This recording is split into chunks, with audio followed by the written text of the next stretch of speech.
ఖమ్మం నగర ప్రజలందరికీ మరియు V9 వీక్షకులందరికీ నమస్కారం. ఈరోజు ఖమ్మం నగరంలోని Wyra road Srinagar road number 13లో ఈరోజు శ్రీ వెంకటరమణ ఆయుర్వేదం హాస్పిటల్ అయితే నూతనంగా ప్రారంభమైంది. దానికి గల సంబంధించిన పూర్తి వివరాలను డాక్టర్ గారిని అడిగి తెలుసుకునే ప్రయత్నం చేద్దాము. డాక్టర్ గారు నమస్కారం సార్.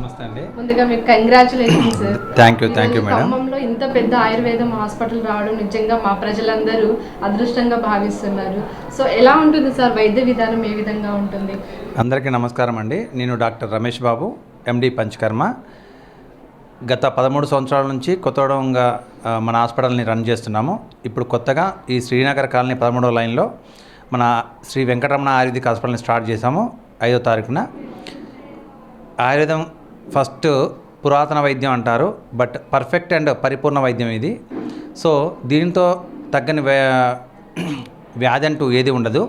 అందులోనూ మనం ఈ మధ్య కాలం చూసుకుంటే కరోనా తర్వాత ఆయుర్వేదం ఎంత ప్రాచుర్యం చెందిందో అందరికీ తెలుసు. ప్రతి ఒక్కదానికి ఇంట్లో వైద్యం లాగానే ఆయుర్వేదం అయిపోయింది.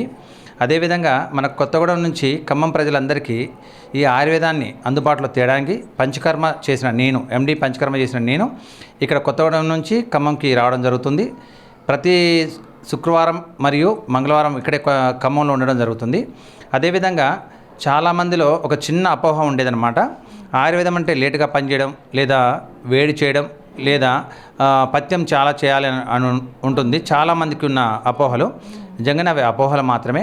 వ్యాధిని బట్టి మాత్రమే దాని యొక్క డ్రగ్స్ని బట్టి తర్వాత దాని యొక్క పథ్యం ఉంటుంది. కానీ ప్రతిదానికి పథ్యం అంటూ దానికి లేటుగా పనిచేయడం అంటూ ఏది ఉండదు. చాలా ఫాస్ట్గా పనిచేసే సాఫ్ట్ జెల్ క్యాప్సూల్స్ వచ్చాయి. ఇప్పుడు ఇంగ్లీష్ వైద్యం ఎలా ఉందో అలానే ఉంటుంది మన ఆయుర్వేదం కూడా. కానీ దాంట్లో ఉన్న సైడ్ ఎఫెక్ట్స్ మాత్రం ఆయుర్వేదంలో ఎట్టి పరిస్థితుల్లోనూ లేవన్నమాట. ఈ విధంగా మన ఆయుర్వేదాన్ని ఇక్కడ కూడా మనం ఖమ్మంలో కూడా చేద్దామని రావడం జరిగిందండి. డాక్టర్ గారు, ప్రధానంగా కేరళ పంచకర్మ అనేది వింటున్నాం కదా, సో దాంట్లో ఎలా ఉంటుంది వైద్య విధానం?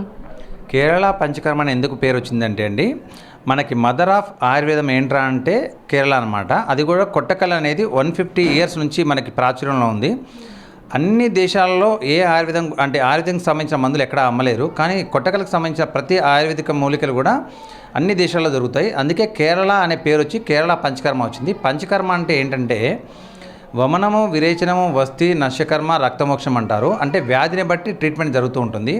ఒక ఉదాహరణ తీసుకుంటే సయాటికాని బాగా వింటూ ఉంటాము. నడువు నొప్పి వచ్చేసి దాంట్లో డిస్క్ ప్రాబ్లమ్స్ అంటాము. డిస్క్లో ఈ వెన్నుపూసలో డిస్క్ ఒత్తుకొని నరాన్ని బాగా జివ్వం లాగడము, నడవలేకపోవడము, తర్వాత కింద కూర్చోలేకపోవడము, ముందు కొంగలేకపోవడము, కొద్దిగా బరువు పట్టిన నా వల్ల కావట్లేదని కింద చేతిలో కూర్చోవడం జరుగుతుంది. దానికన్నిటికీ పంచకర్మ అనేది పర్ఫెక్ట్ వైద్యం అంటారు.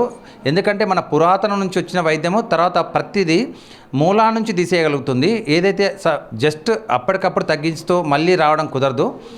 ఆయుర్వేదంలో పంచకర్మ అనేది పర్ఫెక్ట్ అనమాట. దీన్ని ట్రూ ట్రాన్స్లేషన్ టు న్యూరాలజీ డిపార్ట్మెంట్కి చేస్తూ ఉంటాము. న్యూరాలజీలో ఎందుకంటే ఈ నరాలకు సంబంధించిన ఏ ప్రాబ్లం అయినా సరే పరిపూర్ణంగా తగ్గుతుందన్నమాట. అలా మన హాస్పిటల్లో ట్రీట్మెంట్ ఎలా ఉంటుంది సార్? మన హాస్పిటల్ నుండి ప్రత్యేకంగా ఈ నడుముకు సంబంధించిన డిస్క్ ప్రాబ్లమ్స్ కానీ, కీళ్ళవాతం అంటే రుమటైడ్ ఆర్థరైటిస్ కానీ, తర్వాత పక్షవాతం అంటే పెరాలసిస్ కానీ, తర్వాత వచ్చేసి కిడ్నీలో రాళ్ళు. యాక్చువల్గా ప్రతిదానికి కిడ్నీలో రాళ్ళు అంటే ఖచ్చితంగా లాప్రోస్కోపీ చేసేసి స్టోన్స్ తీయడం జరుగుతుంది. అలా కాకుండా only without any surgery, only మెడికేషన్తోనే పరిపూర్ణంగా కిడ్నీలో స్టోన్స్ని మనం జారవిడించవచ్చు అనమాట. దాంతో ఎటువంటి ఇబ్బంది లేకుండా. ఇంకోటి వచ్చేసి మనకి సోరియాసిస్కి సంబంధించింది. సోరియాసిస్లో అస్సలు తగ్గదనమాట. అల్లోపతిక్ వైద్యంలో వాళ్ళే చెప్తుంటారు ఇమ్యూనిటీకి సంబంధించిన ఇమ్యూనిటీ డిప్రెషన్ అంటే సప్రెషన్స్ ఇస్తూ ఉంటారు. బట్ అటువంటి వైద్యం కాకుండా ఇమ్యూనిటీని పెంచుతూ సోరియాసిస్ని తగ్గించడం కూడా జరుగుతుంది. అలానే మోకాళ్ళ అరుగుదల, ముఖ్యంగా ఈ మోకాళ్ళలో గుజ్జుపోయిందని పాపం చాలామంది బాధపడుతుంటారు. దాంట్లో దీన్ని ఏమంటారంటే ఈ సైనోవిల్ ఫ్లూయిడ్ పోయి ఈ గ్లూకోసమైన్ డ్రగ్స్ ఇస్తూ ఉంటారు. అలా కాకుండా మనం కటివస్తి, జానువస్తి, తర్వాత పృష్ఠవస్తి, తర్వాత గ్రీవవస్తి, ఈ వస్తి కర్మలు చేసి పరిపూర్ణంగా ఎటువంటి సైడ్ ఎఫెక్ట్ లేకుండా చేయిస్తామండి. సో చూసారు కదా అండి, ఎవరైతే ఖమ్మంలో ఆయుర్వేదం వైద్యం చేయించుకోవాలి అనుకునే వాళ్ళు తప్పకుండా ఇక్కడికి ఖమ్మం నగరంలోని వైరా రోడ్లో ఉన్న శ్రీనగర్ రోడ్ నెంబర్ 13కి అయితే వచ్చేయండి. డాక్టర్ గారు మీకు ఎప్పుడూ అందుబాటులో ఉంటారు. So thank you.